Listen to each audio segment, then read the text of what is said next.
Well, isn't it wonderful that Blog Talk Radio decided they would cooperate with us, and we'll actually have a program this evening. Welcome all. It's nice to have Dee, AU, and Kirk here, and all of you both on the phone. No one could call in last week, including your host and co-host.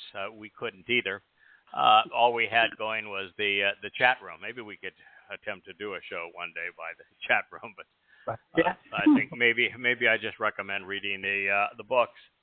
Speaking of the books, the current update is that I'm now exactly halfway through Goddamn Religion Volume 4. And I'm sitting here now looking at the first 3 paperback editions, Snake, Satanic, and Terrorist. Volume 4 is Jihadist.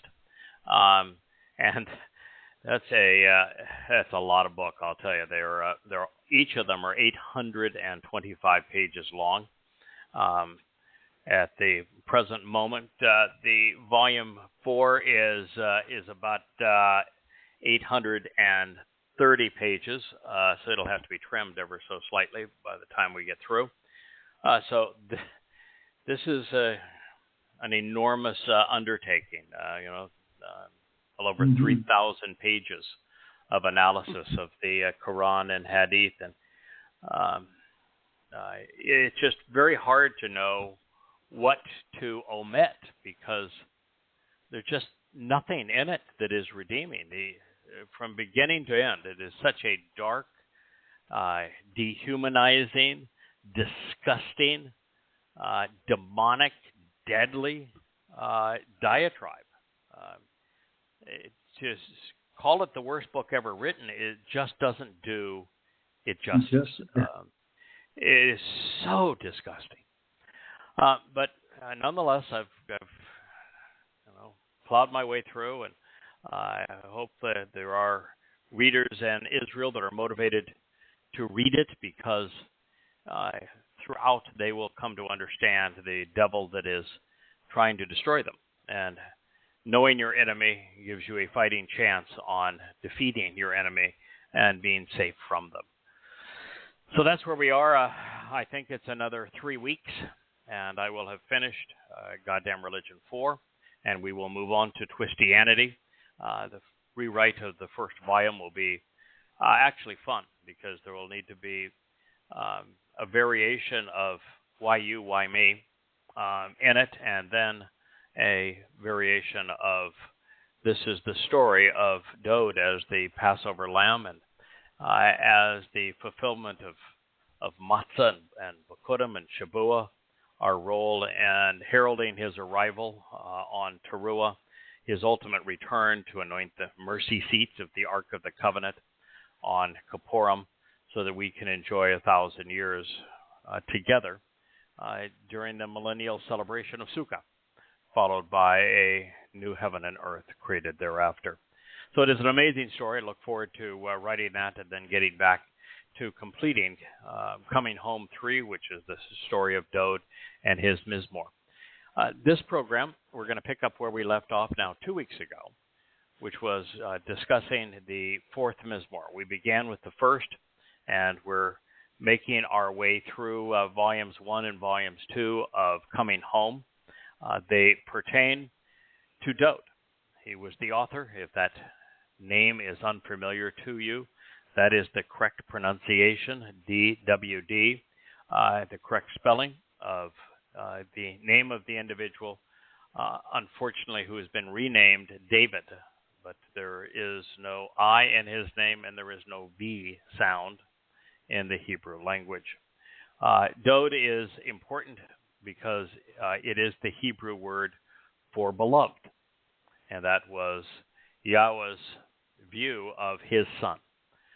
Dowd is given virtually every important accolade there is to give. Right. I think that Moshe has a very important place in Yahweh's heart, and that Moshe was probably the man of the greatest character, certainly stamina, sense of purpose, that in the entire story, and he obviously is the great partner working with Yahweh to liberate the children of Israel from bondage in Egypt, and then to deliver the Torah, which he did far more than simply write what Yahweh revealed, because the entire book of Devarim is his interpretations on what he learned from God, which makes it especially relevant and pertinent to us. But Dowd has every other accolade. He's the only person that Yahweh specifically refers to as his son, or he says, I am his father. He is one of a number of people that have been anointed, but only one who was anointed 3 times on Yahweh's instructions, on Yahweh's choice, and the only one where, when the anointing took place, we're specifically told that the set-apart spirit came upon him in great abundance and never left him. He is only one of 3 kings of a united Yisra'el, and he is unique in that he brought Yisrael together, protected the nation, brought them into their home in Jerusalem, purchased the Temple Mount, prepared it for Yahweh's home. And he is the returning King of Kings. Come Kippurim in year 6000 Yah, that'll be sunset October 2nd, 2033. Dowd is returning to be King of eternity. God loves to work with and through people. Dowd is his favorite person to work with and through, and so we should expect eternity to be similar to what God has done up to this point, and that is to choose people he wants to work with, and the person he wants to engage through to govern eternity is Dowd. Dowd is called the branch because he is that main limb out of the tree of lives through which we can be grafted in. Dowd is the chosen one. He is the firstborn of Yahweh. He is one of 3 Zeroah, one of 2 mighty Zeroah, Moshe being the other. He was the Pesach El, the Passover lamb. Virtually every accolade that matters is afforded to this man. And it's astounding, then, that the 3 so-called Abrahamic religions have all written Dowd out of their script. You can say, well, that can't be true of Judaism. They have a Star of David. Well, David didn't have a star. The star belonged to the false Messiah, Bar Kokhba. So Judaism actually began with a false Messiah, as did, what's that other religion that has a false Messiah? Christianity. Yeah. And how did Islam get born? For those that think, the first surah was in the cave, and it begins with Quran. Read. The man was created from a clot of blood. Your Lord wrote with a pen what men did not know, and then beat his would-be Rasuli to the point that he wanted to commit suicide and that he admitted he was demon-possessed. But Islam didn't begin there. The Islamic era begins with the migration to Yathrib, because that is when the Pledge of Aqaba was given. And the Pledge of Aqaba is that a group of 20-some pagans pledged to wage war against all mankind on behalf of Allah and Muhammad. And at that beginning, those that pledged to obey Muhammad and kill for him did so because Muhammad claimed to be the Jewish Messiah, and that they were going to go in and forcibly demonstrate that he was the Messiah. And even the Ansar, the Arabs who made that pledge to him, said, but it will cause us to have to renounce all of our treaties, all of our vows, And Muhammad said, blood is thicker than words. So all three Abrahamic religions began with a false Messiah. Judaism is still expecting an unknown Messiah. You read even the chat rooms at Jerusalem Post. Well, the arrival of the Messiah is nearer. They don't know the Messiah's name. They don't know their God's name. I swear they don't even know their own name. You know, and Yahud has Dowd in that name. Right. Just like Yisra'el has Sarah in the name, and that she is the mother of the nation. Yehud and Yehudah and Yehudim has Dowd in the name. It means beloved of Yah. So this man that is writing these mizmor, these lyrics of these songs to us, is very often speaking in first person about his relationship with Yahweh and what is going to happen as we move forward in life. And as we rejoin the fourth mizmor with the second verse, Dowd asks an exceedingly important question. Because in Christianity, Paul has Dowd, David, dead and buried. And he says because he's dead and buried, everything that was promised to him must be afforded to the myth called Jesus. There's no logic in that, and Yahweh says just the opposite. So here's the question that Dowd asks, and he asked this even to his people, since his people do not view him as the Messiah. They do not view him as the returning king. They most certainly don't acknowledge that he fulfilled Passover as the Pesach Gael. Sons of men, for how long will my significance, honor, and valuable reward, my kabud ani, my enormous contribution, be depreciated and devalued, dishonored and insulted?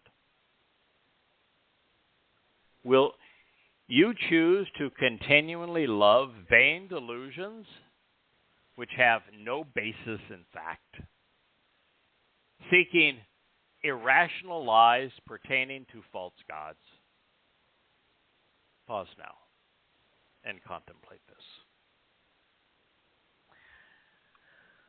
Well, we could do an entire program on how these words were written to rebuke progressives and Christians, Muslims. The people that Dowd is trying to awaken, the people that I think this was specifically directed to, are his kin, Yehudim, Yisra'el. And rather than calling them Yisra'el, which would mean individuals who engage and endure with God, or individuals, those who would strive against the Almighty, he's using not even sons of Adam, descendants of the first man created in God's image. He's just saying, Beni Ish, you sons of nobody, you sons of anybody. But it's not Am, it's not Amani, my people. It's not Yisrael, it's not Yehudah, Yehudim. It's just Beni Ish, sons of whoever. Why? Because you aren't acting like you're the children of God. The sons of individuals. For how long? Until when will my significance, my honor, and valuable reward be depreciated and devalued? Now, kabod is a powerful term, folks. Kabod is the kind of thing that Yahweh would use in addressing himself. A derivative of it is used in the fifth statement, to value and highly respect, to honor what's represented by our father and mother. The father would be Yahweh, the mother would be the Ruach Kodesh, the maternal manifestation of Yahweh, in the second statement on the second tablet that Yahweh etched in stone. Kabod is a powerful term. It speaks of great significance, a tremendous gift, something that's abundantly important. It's not the kind of thing that Dowd would say of himself. It's something that he would say of his relationship with Yahweh. But ani means my. So he is speaking of the valuable reward, this enormous contribution that he has made. Now, you could look at this and say, well, okay, the lyrics of the Psalms, that's a wonderful contribution. Okay. You could say, moving into Jerusalem so that it could be the heart and soul of the land. That's a pretty nice contribution. You could say purchasing the Temple Mount and all of the materials so that his son could build the home of the covenant. That's a good thing. Mm-hmm. Defending Yisra'el, fighting 66 defensive battles and winning all of them. That's a heck of a nice contribution. Being the exemplar of the covenant, another good resume builder. Mm-hmm. But that's not what he's talking about. He wouldn't refer to any of those as a valuable reward. He wouldn't say he's significant because of those things, because in all of those things, Yahweh made it possible for him. And while Yahweh worked with him and through him and alongside him in the fulfillment of Pesach, Matzah, and Bikurim, this is Dowd's gift. It is his contribution. It is Dowd saying, I know this is important. I've read the Torah. I understand that the Pesach is going to be the Son of the living God. That's what is conveyed by Yahweh to Abraham and his beloved son Ishak. When Yahweh said, "Don't touch your son, your only son, whom you love. I will provide the lamb." Dowd's a smart guy. He wrote the 119th Mizmor, entirely based upon presenting the meaning of the Torah. So he clearly understood that. Mm-hmm. He understood that when Yahweh says, "You are my son, I am your father," he was speaking of the covenant. When he says, "You're my firstborn," he was speaking of the fulfillment of Bikurim. When his eldest son raped his eldest daughter and his thirdborn murdered his eldest son for having done so, and then his thirdborn son, Absalom, rebelled against him, he got a really good idea of what Yahweh's relationship was with Yisra'el and how the family had acted badly, was fractured. He understood that. And he understood that God had a plan to resolve that. And he knew the role he was being encouraged to play in it. And I think that's when he said, "I want to do this." And part of the reason he wanted to do this is he looked, having studied the Torah, when you study the Torah, one of the things that you learn is that Israel was abysmal to Moshe. Oh, for they sure. treated him horribly. Mm-hmm. And from the very first encounter, Moshe is putting his life at risk to spare theirs. And he does this all the way to the very end. And he never complains. He doesn't ask for anything in return. He never brags. And yet they treat him horribly. And so Dowd, having read this, is going to come to the same conclusion that we have, which is that God loves these people. He chose these people, but man, are they ever embittered and contentious. Mm-hmm. And so if Moshe couldn't earn their respect, how in the world is Dowd going to earn their respect when Dowd's a rascal? He's a lovable rogue. He's not like Moshe in the sense that he makes a lot of mistakes. And so Dowd figured it out. If I devote myself to these two most horrible days, if I allow the most vicious of all anti-Semitic kingdoms, Rome, to beat me to the point of death, and then I have to endure the most excruciating form of death ever devised, crucifixion. And I do that, and then I accept the guilt of every covenant member, including my own, including my sons, my family.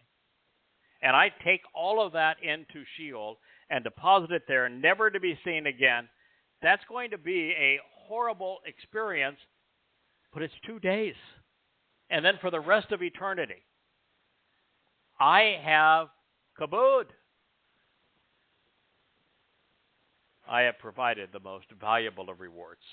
I have made an enormous contribution. I have perfected the covenant family of Yisra'el. However, Yehudim don't acknowledge it. They deny it. They deny that he's the Son of God. They deny that he's the Messiah. They deny the entire purpose of Pesach, much less that Dowd fulfilled it. And then matzah. They don't even acknowledge matzah anymore, much less Bikurim. And so the greatest sacrifice in universal history, the man closest to Yahweh, Dowd, makes, and his own people reject him. They even begin a religion by acknowledging a false Messiah in his place. And they perpetuate that religion by expecting a false Messiah to return and save them, when the real Messiah has already saved them. And the how long part of this, Dowd's a really, really bright guy. I'd say that Dowd is probably the most brilliant man who ever lived. Easily, yeah. Dowd doesn't ask a question he doesn't know the answer to. He knows exactly how long. And for most of Yisrael, it's forever. However, he's not writing for most of Yisrael. He's writing to those of you who are listening, to those of you who are reading, to those of you who know that the rabbis have led Jews astray, that Judaism is just another false religious cult. For those of you that know that progressives are wrong about everything, for those of you who know that Israel and Jews are in a really bad position, and there's only one hope, and that hope is to embrace Yahweh and his son Dowd and recognize what they have done for Yisrael, for Yehudim. He's speaking to that remnant, those very special Yisraelites and Yehudim, who will be there on October 2nd at sunset, 6:22 p.m. in Jerusalem, waiting for the return of Father and Son, Yahweh and Dowd, looking up as Yahweh approaches with the one that we pierced. That is what he's speaking of. He knows exactly when Yisra'el will awaken. Actually, he was the person, the individual named Gabriel, who spoke to Daniel, which was recorded for our benefit, about the exact date that all of this was going to transpire. He knows exactly when he was going to fulfill this gift offering, and he knows exactly when Yisra'el is going to respond. But between now and then, what Yisra'el is doing, that if you want to be among those who are going to be embraced by Father and Son and benefit from the anointing of the mercy seat on Yom Kippurim, the day of reconciliations, not afflictions, and be part of God's eternal covenant family, then you have to be among those who are no longer depreciating and devaluing, dishonoring, and insulting what Dowd has done. Now, this is a statement that a few years ago we would not have known how to handle. We'd have to do what other people have done and say, okay, pick one of the resume items. That's what Dowd is speaking of. It's a little egocentric for him to say that and these terms, but we did not know. I had been doing this for almost 23 years, and 18 or 19 years of that, I knew Dowd was exceedingly special. But I don't think anyone. You were the first to have a Dowd crush. Yeah, I was, and yeah. I had a bromance with Dowd 18 years ago. Little did you know. Yes, but that is important because we're serving as his herald. It isn't the ultimate treasure. The greatest treasure that has ever been deduced in human history is the recognition that Dowd served as the Pesach El, the Passover lamb, and fulfilled Matzah, Bakodim, and Shabuah, and that Towrah exists to herald his return on Kippurim because he is king of Sukkah. That he is the living embodiment of Yisra'el and the living embodiment of the Mikra and the living embodiment of the covenant, which all coalesce into one. That is the gift. And I can assure you, ladies and gentlemen, that when you're listening to this program, when you're reading these books, YadaYah.com, we are the first in 3,000 years since this was written to recognize that's what he's speaking about. And it is this realization that is the most important for Yisra'el to embrace.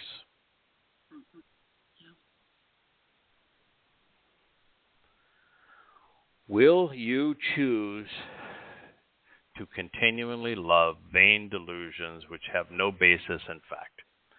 He's speaking directly to the Haredim. He's speaking directly to their antithesis in Israel, which is the progressives. You've got 20-25% of Israel on one side that are wacko religious. You've got 20-25% on the other side that are wacko political.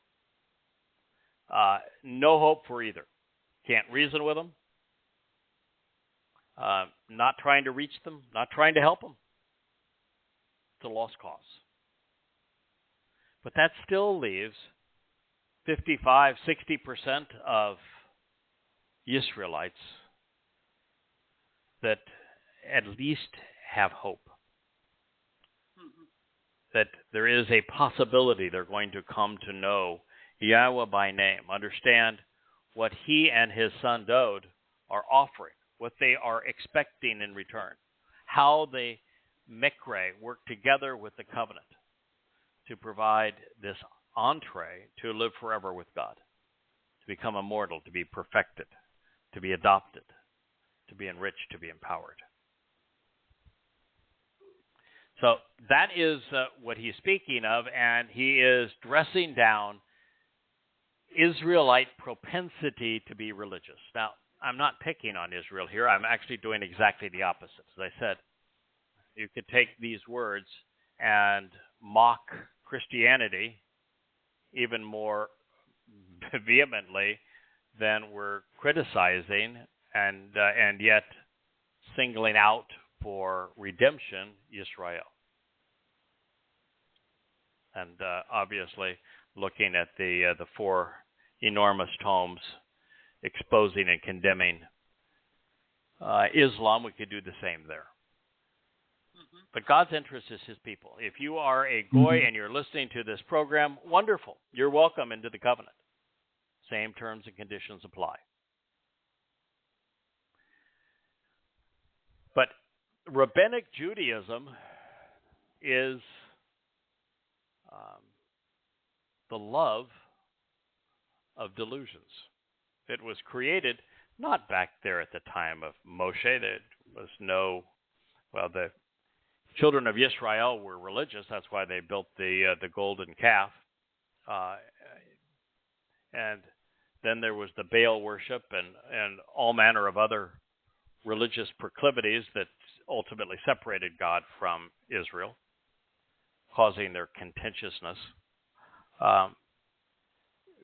Rabbinic Judaism, as it's practiced today, was actually conceived in the 18th century by may have even been an illiterate man. He certainly wrote nothing.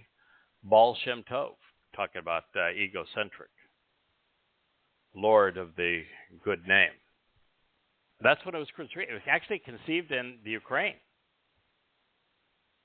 You know, only you can credit the Yehudim that are Haredim for is they're properly dressed for their own funeral. That's awful. So he's saying, so why are you believing these delusions which have no basic in fact? Your irrational lies pertain to false gods. And they said, oh, no, we're worshiping the God of the Torah. No, you're not. You're worshiping the God of the Talmud. Mm-hmm. You're worshiping your Hashem, your glory be He, your G-D. There isn't a single author of the Talmud or single rabbi even today that knows who Yahweh is, that has a relationship with Him, that knows what He's offering or expects in return. They're afraid to even say His name. They despise it. And so the God of the Talmud isn't Yahweh. You won't find Him there. Right. So pause now and contemplate this.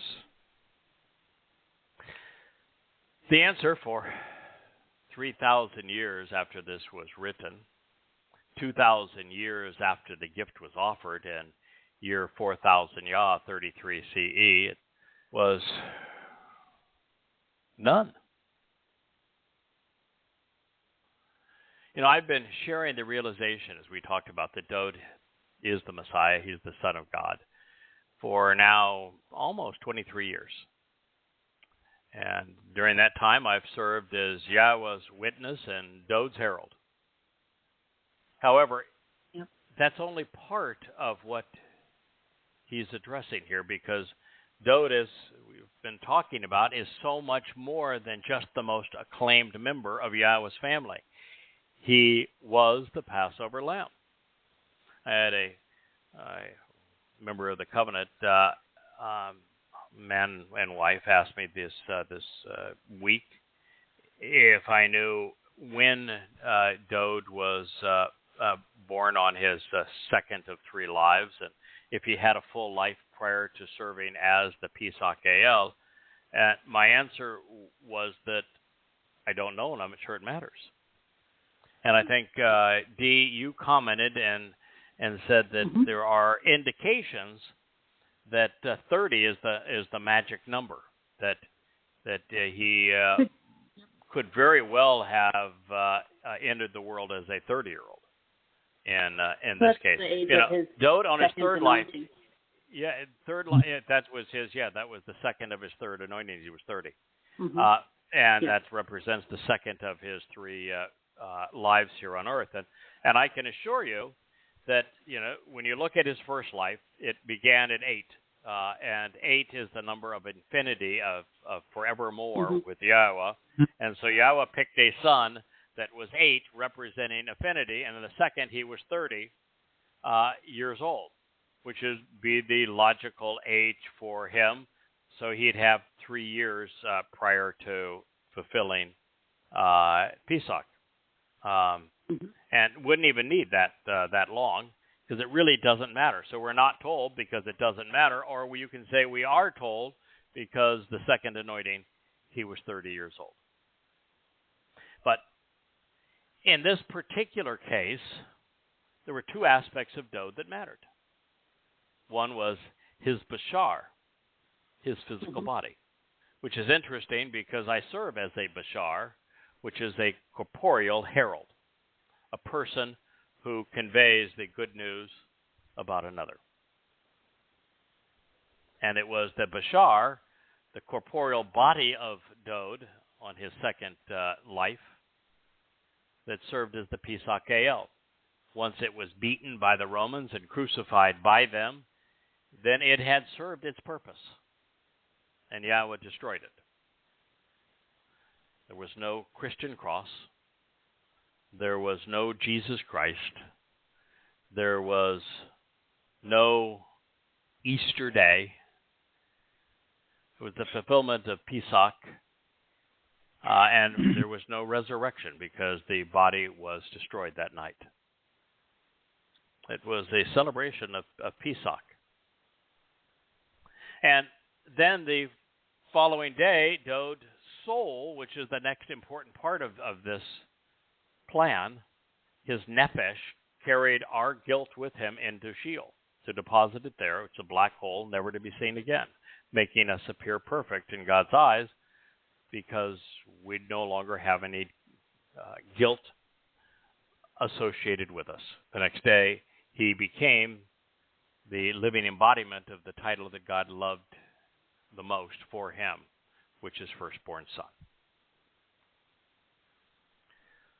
So he was the Passover lamb. He opened the doorway to eternal life. He fulfilled unyeasted bread by depositing our guilt in Sheol, and he is our Redeemer.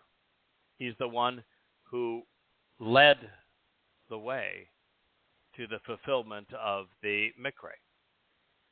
Dowd is our Savior. Just as Moshe is our liberator, Dowd is our Savior. Moshe explained the nature of the Mikra, Dowd fulfilled them. Moshe explained the conditions and the benefits of the covenant, Moshe embodied it. Dowd embodied it. They are the hand and glove, the two mighty Zeroah of Yah. Well, that's where we were this time now 2 weeks ago. So we've now halfway through the program, and we've caught up right to where we were 2 weeks ago. We move at a very rapid pace here.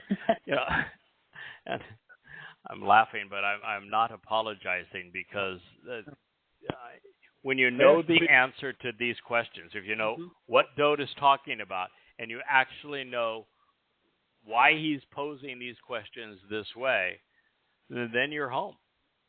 Then you get it. Then you can be part of the covenant family. Then you're no longer estranged from Yahowah. You're no longer lost. You're no longer vulnerable. So this is the most important discovery in human history.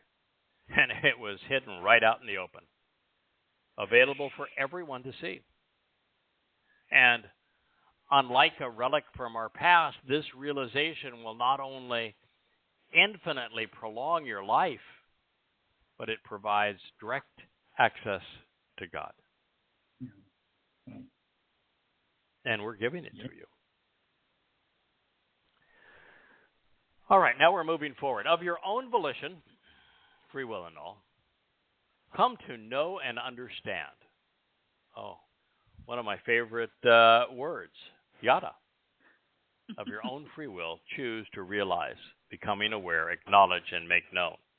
It's the call imperative. The imperative is second person volition. Call means that you should interpret this literally. That truly, Yahweh. So this is Yada Yahowah, the name of Just too cool. the 30 books that sit on the shelf. Here we share with you the greatest discovery in human history, and the next words are Yada Yahowah. The nature of the You didn't even know this when you chose it, which is hilarious. Of course. No, it's that's the advantage of Yahweh providing seven spirits to inspire, to embolden, to educate, to help understand. Now, I'm telling you, it isn't while it is as powerful as that, and that's how I ended up choosing Yada Yahowah for the name of everything that we do, without recognizing that Yahweh chose it 3,000 years ago, but enjoying the affirmation of it. It's not just inspiration; it's work. Right. It's work. And that's what, Dee, we were talking about before this program began tonight, is how we have chosen to value work. Yahweh values work. We value work. We have worked at it. I sit down in this chair at about 5:30 in the morning. I typically leave this chair at about 7:30 at night. My loving wife actually serves my meals right here at my desk so that I can continue to focus on this responsibility of awakening Yisra'el, so that the wonderful remnant of God's chosen people awaiting his return that are now able to live as part of our covenant family forever. I work at it. And so being right about God is a labor of love. You can ask Kirk, who's currently doing Hebrew nouns, and he has hundreds to go. Everybody's busy. I don't know how you. Yeah, you're doing the glossary, and Yahweh's terminology is important. Yes. Understanding the verbs, the nouns, the titles, even prepositions and conjunctions, but especially things like moods. This is written in the imperative, which means choose. Of your own volition. This is second person. Cohortative is first person volition. The Jusiv is third person volition. So Hebrew actually has a language that speaks of free will in first, second, and third person. And understanding how the stems and conjugations work to make this uniquely infinitive language. By infinitive, Jewish verbs, Hebrew verbs, are liberated in time. They aren't stuck in the past, present, and future. They're true for all time. So at any time of your own volition, come to Yada Yahowah. Please. YadaYah.com, YadaYahowah.com. Take your pick. YadaYah.com, YadaYahowah.com. Yada means to know, to become familiar with, to understand, to realize, to become aware, to acknowledge, to make known. Yahweh. So part of ceasing the religious propensity to worship false gods and to believe in delusions, to disavow what Dowd has done for us, that is remedied by coming to know Yahowah. It's impossible to know Yahowah without knowing his son. It's impossible knowing Yahowah without knowing the other great Zeroah, Moshe. And these are the two most important people in God's story. Now, there are some others that are exceedingly important. The covenant was formed with Abraham, but the most important person in that story, I think, is actually Sarah. Yeah, agreed. It's important to know what occurred in the garden with Adam and Chawah. What went wrong, how the snake intervened and corrupted God's testimony to mislead them. I think it's important to know why the story of Noah is told and how those who drowned in that region were being overtly militaristic and religious, and that Noah was spared because he listened to God and did as he said, as he instructed. And that's the answer. Yahweh has laid out the terms and conditions of the covenant. Come to listen to what he said, understand what he's offering, then accept it. This is the answer. So no matter where you look for how to get to know Yahweh, because you really can't know Yahweh until you understand Yahweh's relationship with his people. You need to understand the relationship he had with Adam and Chawah, the relationship he had with Noah, the relationship he had with Abraham and Sarah, the relationship he had with Shamuel, with Moshe, with Dowd.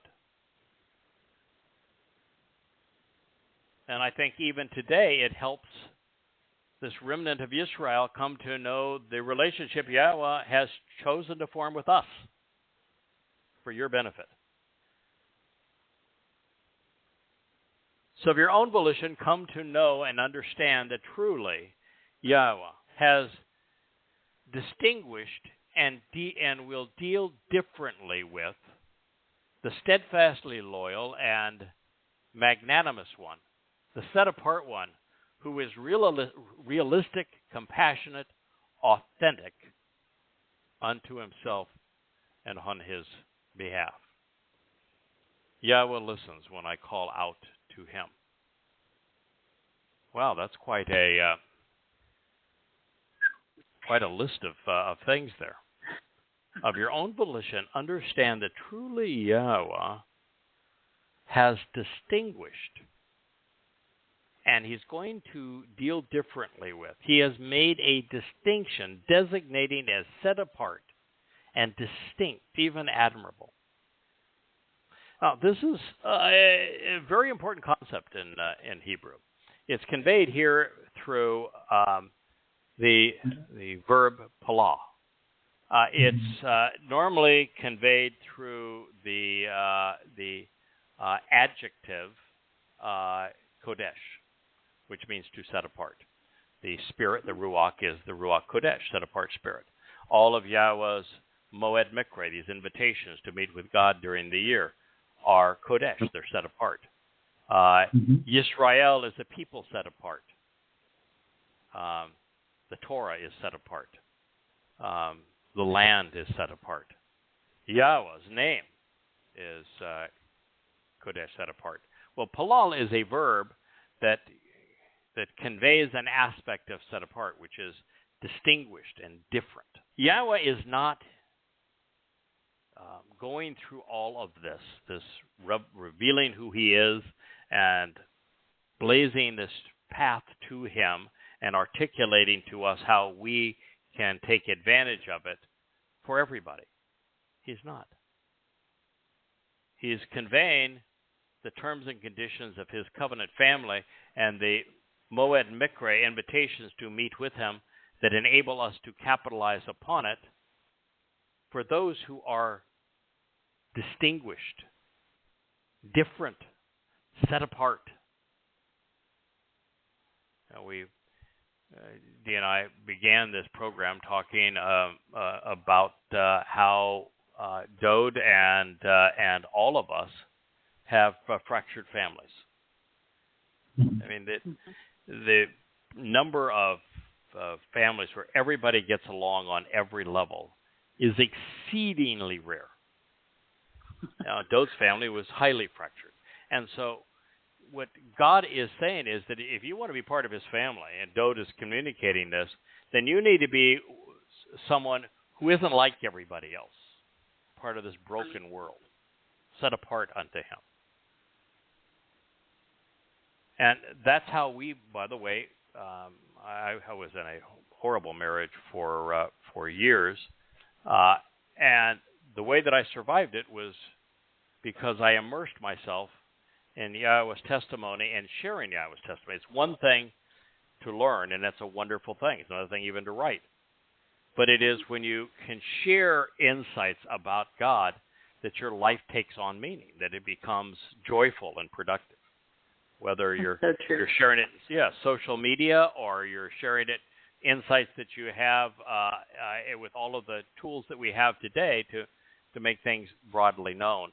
That's the joy. Mm-hmm. That is the great success in life, where you feel where your life is genuinely meaningful and purposeful.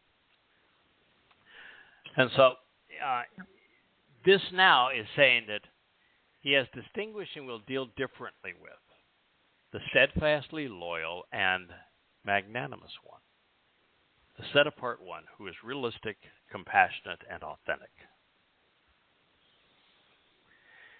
Well, you have two options here. There may be more, but one of those options is that God is speaking of just one person. If he's speaking of just one person, the one person is Dowd. Mm-hmm. That Dowd was steadfastly loyal to Yahowah. He was magnanimous in his fulfillment of Pesach, Matzah, and Bikurim on our behalf. He was certainly set apart as the most uniquely special person in human history. But he was also enormously realistic when you read his Mizmor and what he did in life. He was the ultimate head and heart person. Both emotional and brilliant mentally. And so you could look at it that way and say that the Chasyd in this case is Dowd, and yes, you'd be right. But there's another way of looking at it, and that is that when it comes to those who choose to walk down the path of the Moed Mikre, to engage in a relationship with be part of his covenant, it's very often communicated in the singular. You know, we do this one at a time with Yahowah.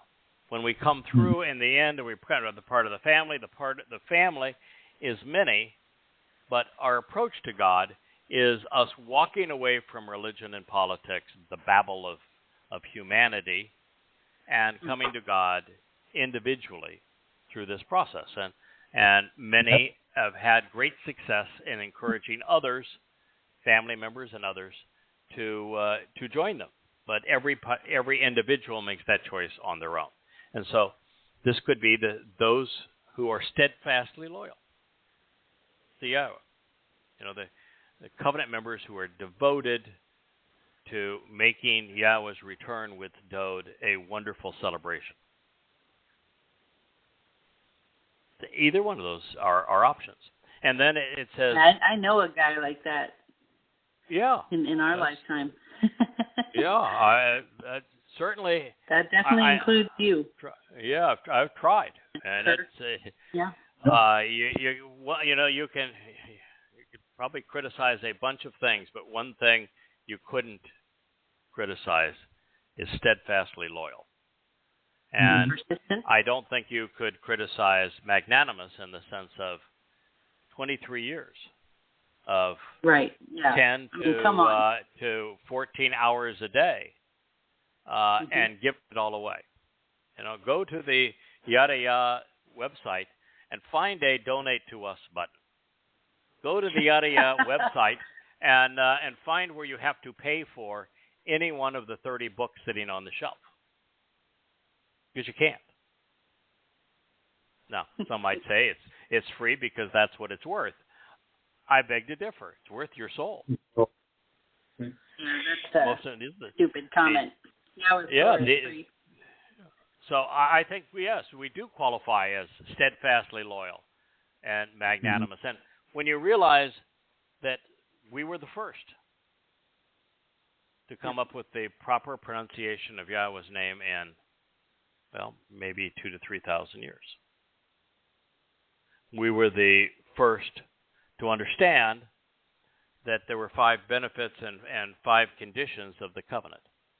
First, to understand how the Mikra all represent the process that we use to walk to God, to become immortal and perfected and adopted, enriched and empowered, and how that we are now able to herald Dowd's return with Yahweh on Yom Kippurim, so that he can reconcile his relationship with Israel, and that we return to the garden for a 1,000-year celebration of Sukkah.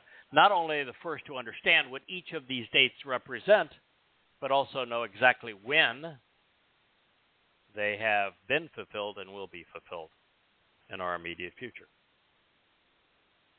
And there's probably 1,000 additional things that we could talk about, all the uniquenesses that set this work apart from all others. Yep. And one of the things that has been exceedingly unique about what we're doing here is that we're realistic. We don't appeal to faith. In fact, we say to all of those who come upon these books, we're asking that you toss away your beliefs. Please, they're just going to clutter up the path. No beliefs. No worship. No prayer. No dogma. What we're going to do is we're going to examine the words that Yahweh revealed, and we're going to go where they lead. And we're going to be very systematic and rational about the process. And then we're going to give you every tool that you need to validate what you're reading for yourself. I'd say that's realistic. I would too. And the beautiful thing about this is that even if it's just talking about Dowd, we are working with, for, alongside Dowd, and reflecting his attributes. It's a compliment if we look like Dowd in any way, even a little bit. Correct. So this is Correct. a net positive for all of us. Correct. Yes, and listen, Dowd was gifted mentally. He was able to draw conclusions rapidly and astutely. He was exceedingly well-spoken. He was also a very articulate writer. Yeah. He was very unique in his combination of passion for Yahweh, but also intellectual understanding of Yahweh. There are traits that Yahweh loves. Dowd hated Yahweh's enemies and wasn't afraid to say so.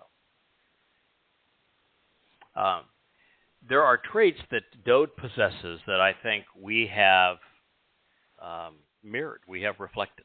I think there's to some extent, that Yahweh saying, when he first introduced us to Dowd, he says, I want you to know that the criterion I use to choose someone is very different than man's. And this is the guy that I'm choosing. So when you study his persona, his unique attitudes and attributes, if there are attributes and abilities that you have, you can bring forth for the benefit of the covenant family, Dowd and his people, that reflect those, that's a very good thing. And I'd say the same thing is true with Moshe. Moshe is the epitome of steadfast. Yeah, he's a stand-up guy. And the interesting thing about Dowd is that, well, everyone's not going to process information at the same speed. Dowd was just brighter than most people. We we can all, to some extent, emulate these attributes and attitudes that caused Yahweh to enjoy working with this man, because he wasn't perfect, because he was flawed, and because God saw him as this beautiful child of his, and the flaws didn't bother him because of what Dowd had done to remove their consequence. So we can do our best to emulate. Moshe is a little tougher now. I've never met anyone else who had the character of Moshe.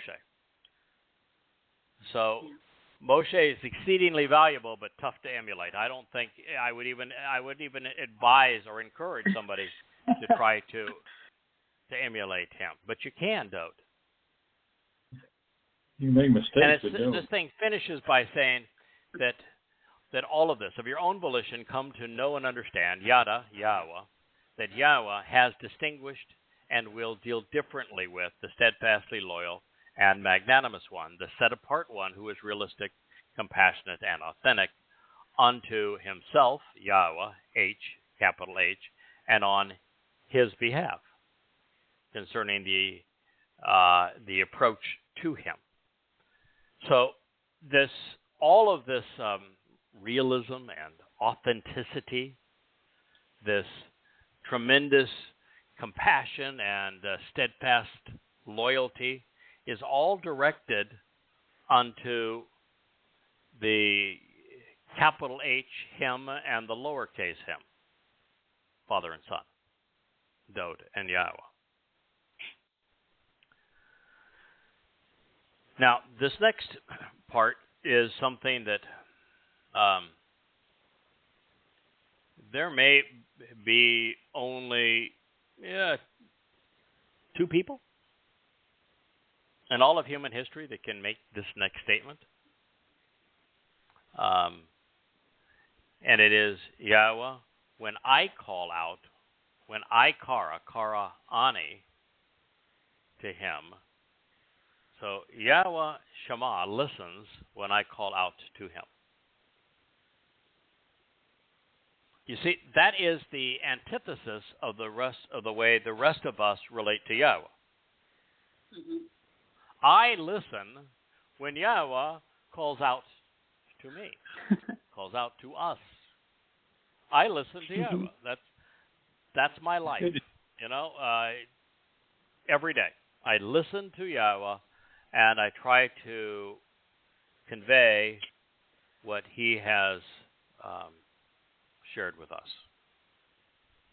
So, and I think that's what almost everyone in the covenant would say. We listen when Yahweh calls out, kara, when he invites us, when he summons us, when he offers to greet us. And kara, by the way, is the verb that underlies moed mikre, the invitations to meet with God, of which Pesach, Matzah, and Bakorim are part. But in this case, this is a unique partnership, because Yahweh is listening to Dowd. What would Yahweh listen to Dowd about? I can think of one thing in particular where Yahweh listens to Dowd pursuant to kara. Well, he volunteered. Yeah, volunteering to serve as the Pesach El, and as the soul delivering the guilt of the covenant members on Matzah. That is when God is all ears. Yes, son. That is the correct answer, son. I'm sure you have thought this through, because that's why I chose you. You're a thoughtful lad. I'm sure that this is heartfelt as well, and I appreciate your willingness to do this. So Yahweh listened to Dowd when he spoke about kara, about these opportunities, these invitations to be summoned and to meet with God.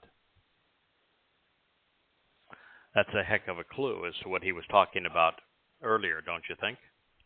Oh, absolutely. It is. So this statement is related to the previous ones, where Dowd is questioning those who fail to dignify what he has accomplished by fulfilling the mikre.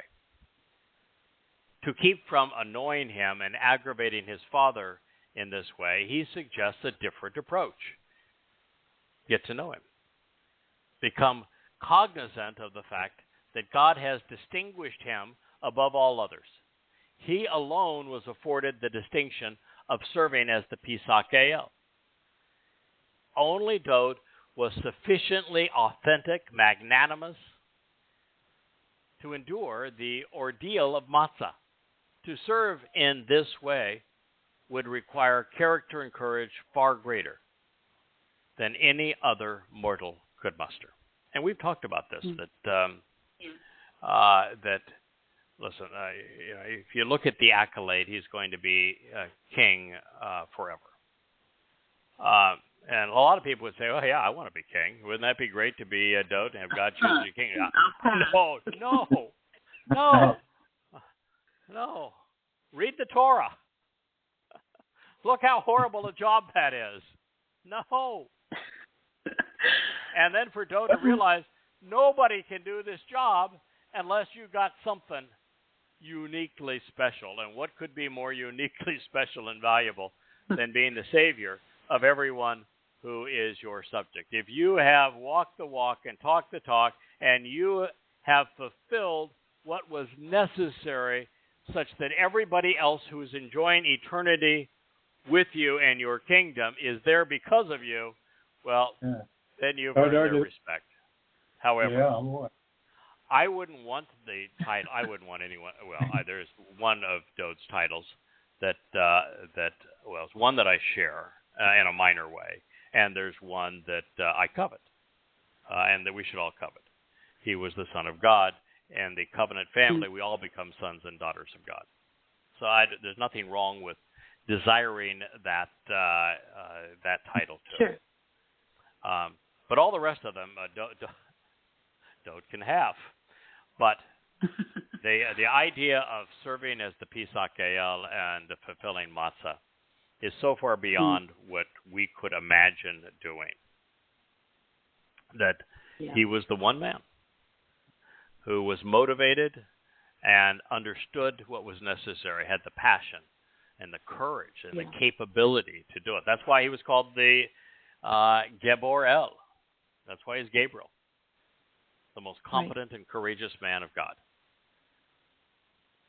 And it would take all of that. And while Dowd's assessment of this situation was sober, completely rational, was reasonable, responsible, even if it was also somewhat emotional, and I think it was. Mm-hmm. He and his father had discussed it thoroughly, and they both agreed they would do this for one another, for all mankind, particularly for Yisra'el and for the covenant family. We know that Yahweh was distinguishing a single soul in this manner because Chasyd, loyal and realistic, devoted and generous, authentic, was singular. Mm-hmm. The same word also appears in Mizmor, Psalm 86. And I wanted to share that with you because this is such an important pronouncement. Okay. A request to make intercession by getting involved to resolve this dispute. Tefillah of Dowd.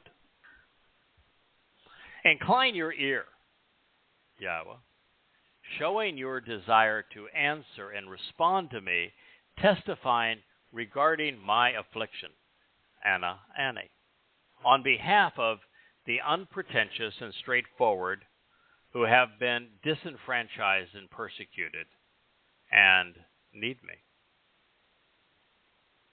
I have chosen and you have decided. I want and you concur that you will carefully consider and watch over, focusing upon and guard Shamar, written in the call imperative, second person volition, but very thoughtful and reasonable, authentic second person volition, call imperative. And the paragogic, hey, cohortative energic, which means passionately, emphatically, as an expression of first-person volition. I have chosen and you have decided that you will carefully consider and watch over, focus upon and guard, shamar, nefesh ani, my soul. And we talked about his bashar body. Well, now he's talking about his nefesh, soul. For indeed, I am the steadfastly loyal and magnanimous one, set apart, who is realistic, compassionate, and authentic. It just said. Persistent, reliable, and devoted one. The one you have decided to deliver, because it is your will to rescue, to liberate, and to save. Yasha, Savior. Your co-worker trusts and relies upon you. You are my God. Now, what this identifies, Dowd, obviously, as the person being addressed in the fourth Mizmor. And while that's obvious, and we said that it is obvious, and then we went on to speak of all of those who are steadfastly devoted and authentic, realistic, related to Yahweh and what he's trying to accomplish. The same thing can apply here. D, you mentioned it. The more you come to know why Yahweh chose Dowd and enjoyed working with and through him, and the specific attributes and abilities that Dowd possessed, and to the extent we're capable, we emulate those things. We prioritize those things. We celebrate those things. The more we become very much like Dowd. Right. So we can do all of these things that, well, we can share all of these things. We can explain all of these things. We can make pertinent all of these things that Dowd and Yahweh have done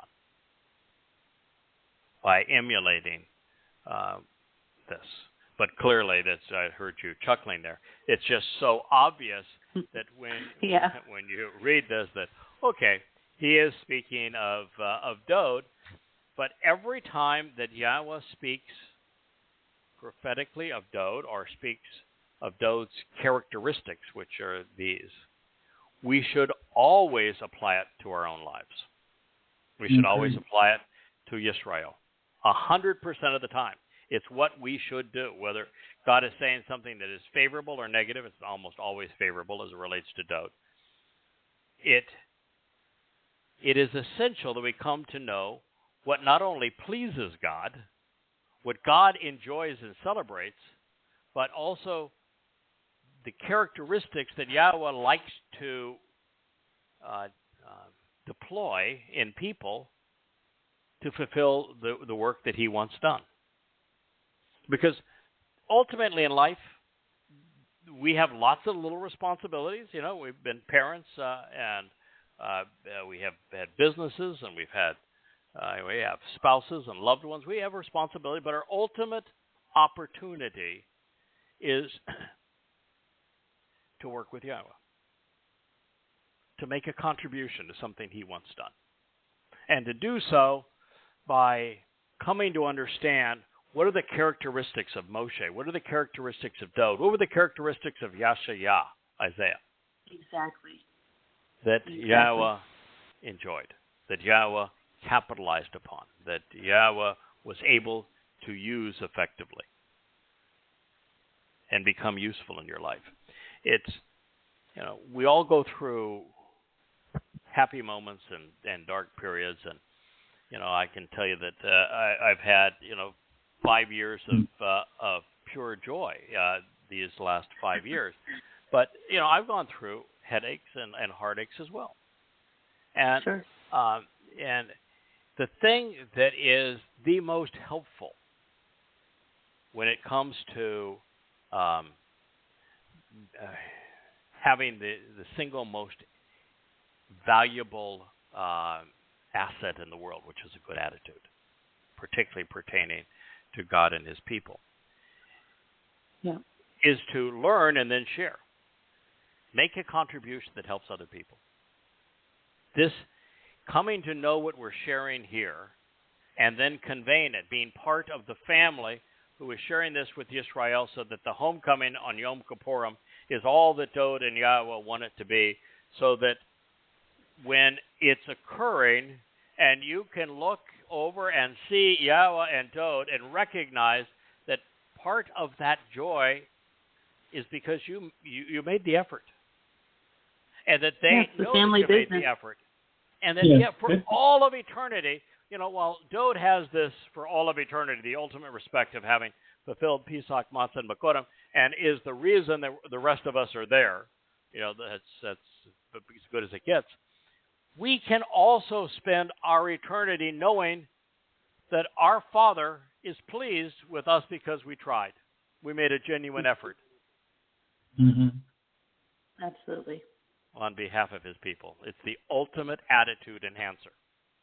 This is one of those things that the more you give in this regard, the more you get in return. Yes.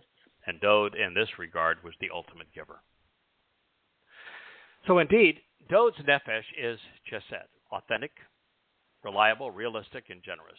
Dowd's role in our salvation is obvious and irrefutable. It is stated and affirmed on countless occasions. And so, while the Chasyd, devoted and magnanimous one, is undeniably Dowd, the Son of God, and is exemplary of the covenant, this is a life lesson for all of us.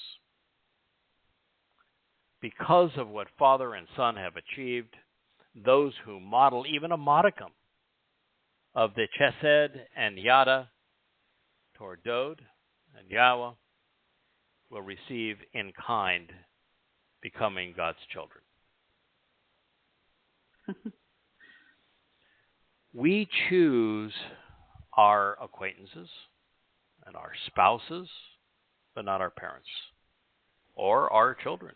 And yet, we typically love our families more than our friends.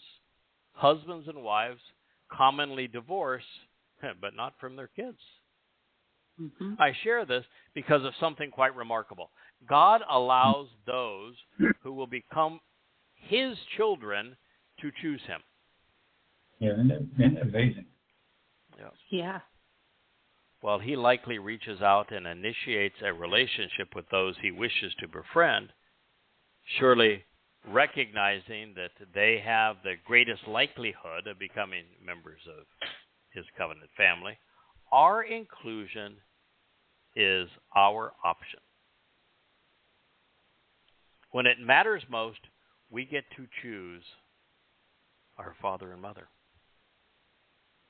Leah, my wife, was quizzing me at lunch the other day because we were talking about the having been given, and I do think having earned, the responsibility of judging the likes of Muhammad and Paul and those who acted on their behalf to harm God's people. And she said, what about the opposite? If you were like Dowd, because we've come to the conclusion that Dowd negotiated with Yahowah on the ability to include Absalom and maybe others in his family, and the benefit of carrying the guilt into Sheol so that they would look perfect. And that this was, a gift that Dowd requested and likely received. So she said, so what if you were in that position? Who would you ask that Yahowah remove their guilt? So what do you think my response was to her? No one. Maybe no one, or your sons? No one. Yeah, you know why I said no one? And I said no one. I don't want that They responsibility. have to choose. You know, first of all, it's eternity. And if I made a mistake, I've messed up eternity. And I just don't want that responsibility. I'm happy with the limited responsibility I have. Be a herald of Dowd, study the Torah and prophets to awaken Yisra'el, do the best you can to convey the truth to Israel and Jews, and let God take care of the rest. I'm happy with that responsibility, and if I having the responsibility of judging the numbskulls like Muhammad and Paul, I'm happy to do it. But when it comes to choosing who would be part of the eternal covenant family, I'd punt and said, no, that is not my responsibility. I'm not qualified to make that decision. I'm happy with you choosing in that regard. So I don't know what your guys' response would be, but that was mine. Is that no, I don't want to make that call. Yeah, you got to choose right. No, you can make the choices, and I'm sure I'm going to be pleased with the choices. But that's a big boy decision at that point. You know, if you're only deciding. I would only ask for the eloquence and the words to share it effectively, hoping that people could capitalize upon it. But otherwise, that's above my pay grade. I would view that the same way. That I would like to be as effective as a witness to awaken God's people as is possible. But I don't even ask for that because it's a given that that's what Yah wants. And the best way to do that is to devote the time and energy to the process. And I don't typically ask Yahweh for things that I know that's what he wants. If that's what he wants, you don't really have to ask him for it. You just devote the energy to make certain that you're available to fulfill his request. So while we prefer to listen to God rather than talk to him, the Torah observant have the great distinction of having Yah's ear too. When we speak to our Heavenly Father, he listens. I can tell you that there have been several conversations during the last 5 years or so where I have spoken to God, and he did listen because he responded. And his response was, in each of these cases, was not what I expected to hear. It wasn't even what I wanted to hear. The most recent was my reluctance to rewrite Prophet of Doom. I wanted to finish Coming Home. I didn't want to go to Prophet of Doom. It was ugly, nasty stuff. The Quran is a miserable book. And so I asked God, it's okay if we pass on that, and his response was very clear to me. No. I've taken care of you, now you take care of my people. And boy, was he right. I mean, what a difference between the old and the new. Matter of fact, I've asked my good friend Yoel, who created all the first websites for us, including the Prophet of Doom site, to remove Prophet of Doom, to leave the site up for those people who still access it, but to, now that the first 3 volumes are done, to put the first 3 volumes of Goddamn Religion in place of Prophet of Doom, because they are infinitely superior. But that's what I heard. It's like I remember sitting there at the desk with Leah before we left Florida, and she was asking about Asher, our beloved Labrador, and saying, I hope that there are plans that Yahweh has made for even these beloved contributions to our family when we leave on Towrah. And so I asked him, so what is the plan? And his response was, so where do you think you're going? And it was, Oh, I was in the middle of translating all the things on the Zechariah, on the two witnesses, and it became rather obvious that, okay, don't pack your bags, not don't be in such a hurry. More work to do. So yes, with a covenant member, particularly one who is engaged in what he wants done, is going to listen. Now he has a sense of humor, and so if you're going to speak to him, put on your big boy pants or big boy clothes, because he is going to speak to you like a father. Mm-hmm. But yes, he does listen to what we have to say, and the difference between the relative difference between our experiences and our intellect is going to shrink, and it's going to shrink dramatically once we reach the celebration of Yom Kippurim in 2033, and that is because Yahweh is a seven-dimensional being, and He is going to expand us into all seven dimensions, so that we become much more like Him. We are like Him, but it's just like comparing energy to matter now. You have to multiply matter by the square of the speed of light to be equivalent to the same amount of energy, so that matter and energy are the same things. They're just not the same amount of the same thing.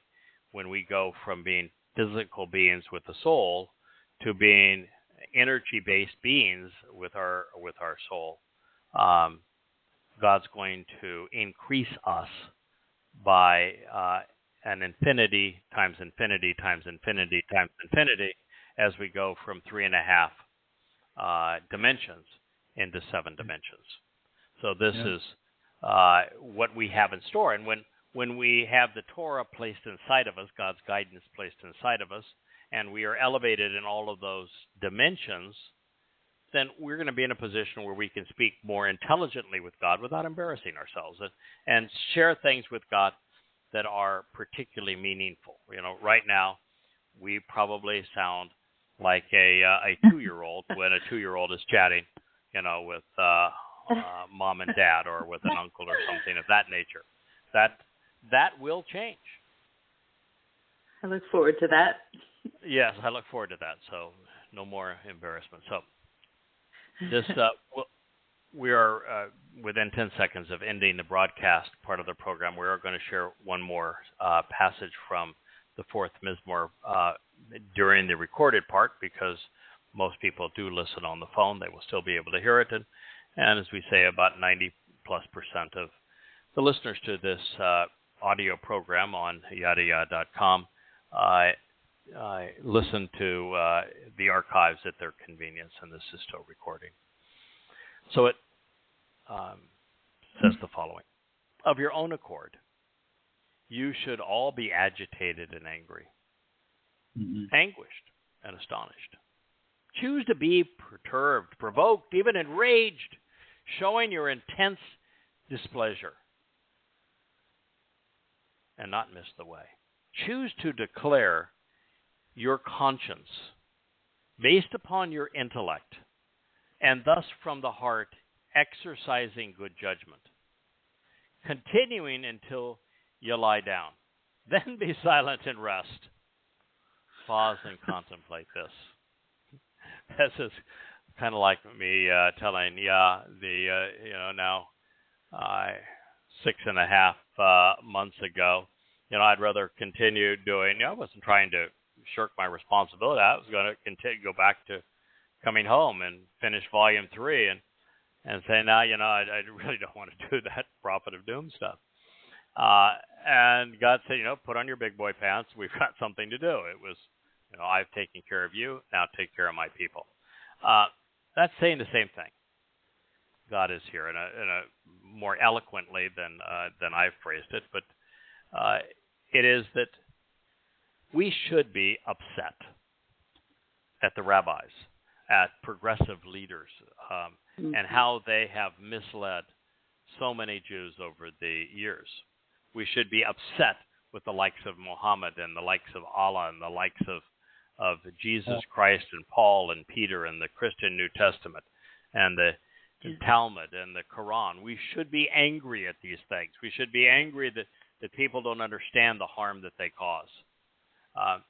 When I wrote the introduction to Observations, it began with hate is a virtue. Well, I'm not the first person to state that. Mm-hmm. But when you write something because you've deduced it from studying the Yahweh's testimony, and then you read it in Yahweh's testimony, that's a pretty good affirmation that you're thinking clearly. That's what this says. Learn to hate. Learn to hate. Mm-hmm. Be angry. It's really important that you learn what to hate and how to hate. We ought to hate liberal politics. We ought to hate conspiracy and right-wing wacko politics. We ought to hate Christianity and Judaism and Islam. So these things are important. Of your own free will, be agitated and astonished, be angry, without missing the way. Tell people that you're going the wrong way if you want to come to know Yahweh. He's over here. You have to walk away from religion and politics to come to know him. Then choose to declare your conscience. That's the beautiful thing about Yahweh with humans. All animals have a nephesh, which is a soul. A soul is the ability of an animal to recognize what's around them and then respond appropriately. The nesama is our conscience, this ability to discern right and wrong, to go from knowing to understanding by making the proper connections. So use your conscience, this seat of judgment, your intellect. Then, and do that for as long as you can. Then when you finally lie down and you're silent and you can rest satisfied, knowing that the time that you had, you devoted to bettering the lives of the people of Yisra'el, to protecting God's people, to inviting Yisra'el and Yehudim home, to serving our king, Dowd, to enduring ourselves and others with our Father. So, do not think for a moment that Father and Son are accepting or forgiving of either denying what Dowd has accomplished, as is the case with Judaism, or of misappropriating it in favor of a misnomer, as is the case with Christianity. Yahweh and Dowd are not only angry, but they also want us to be agitated and astonished. Right there. Those who find religious deceptions of this magnitude disgusting seldom miss the way. So when it comes to accepting Dowd's role in our salvation, it's important that we openly declare our conscience and that we're not mistaken. That's why after rewriting all of the books of Yada Yahowah, from the very beginning, and repositioning them based upon what we had learned about Dowd in particular, and the importance of focusing on Yisra'el. Then we discover that Dowd is the Passover lamb. He's the one who fulfilled all of the mikra, including matzah and what this represents, and then had to go back and we had the opportunity to go back and express what we had learned and to correct the record so that it was accurate. That's what this is saying. Use your conscience, your ability to think. Be as accurate as possible, particularly as it relates to the way. And the way to God is through the Mikra which Dowd fulfilled. And what you find is that throughout this rewrite, and the rewrite of the rewrite, there is ever more passion, but also contention. We are contentious. God is contentious. Not at him, at those who abuse his people and mislead his people, against the rabbis, against the progressive politicians, against the conspiratorialists, against the anti-Semitic Christians, and of course against everything Islam represents. And this is as Yahowah would want it to be. This does not mean that we should be active 24/7, because that would be wearisome. Speak and share while you were alert, and then take a well-deserved rest. You know, I can tell you that my life is pretty regimented. You know, I get up at 5. I'm sitting here behind the desk at 5:30. I spend all day here. Just get up enough to keep the back functional. Otherwise, you'd shrivel up. But and leave here at this chair typically right around 7:30, and I'm spent.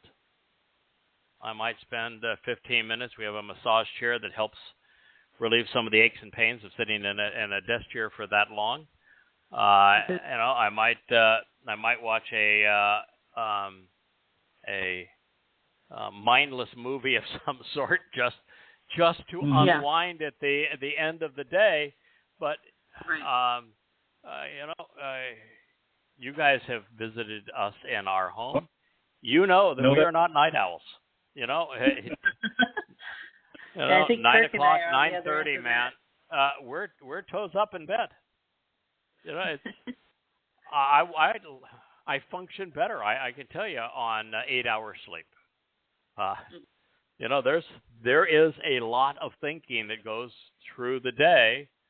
The mind is still receptive and reasonably sharp. It's got a decent processor, but that processor needs to be recharged. And I think God's saying here, I do want you to recharge.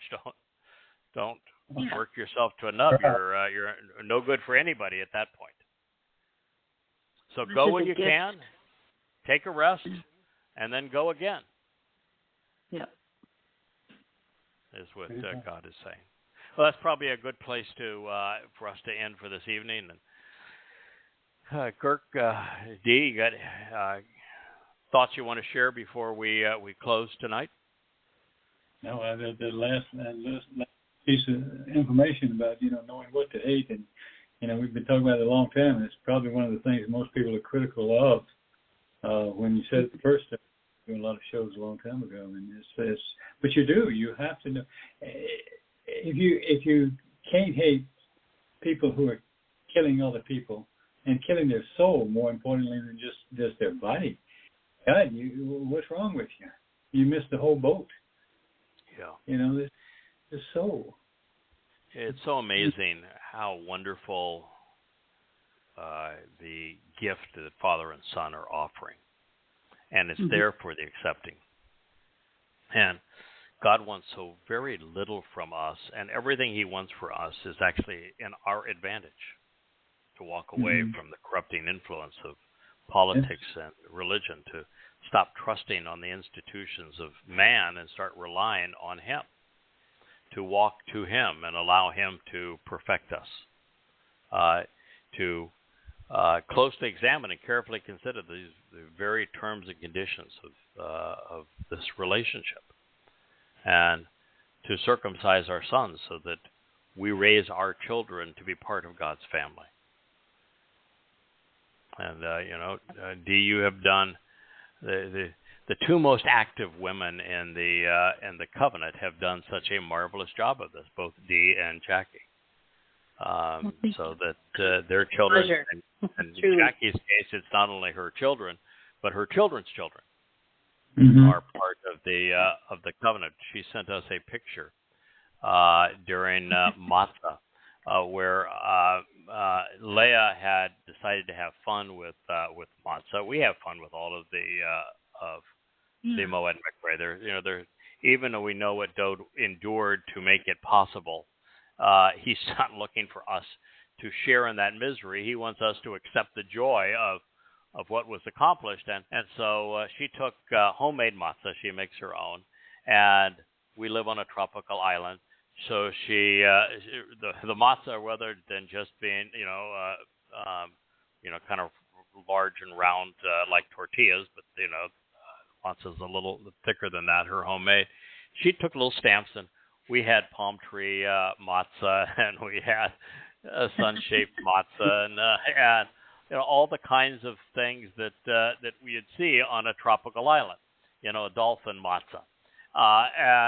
So we shared that with Jackie, and then we got this picture of the beautiful grandkids and her extended family making the matzah with also the cookie cutters.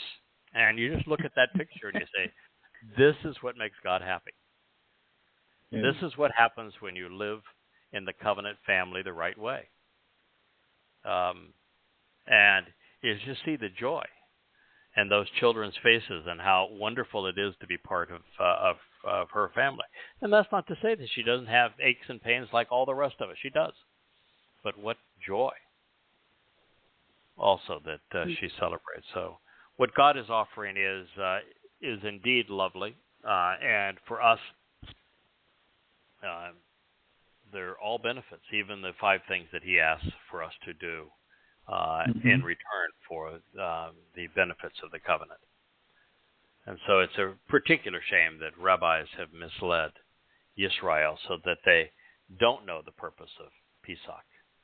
They don't even know that Pesach is a one-day event that is integrated into the 7 days of matzah, and that matzah is the central focus of the story.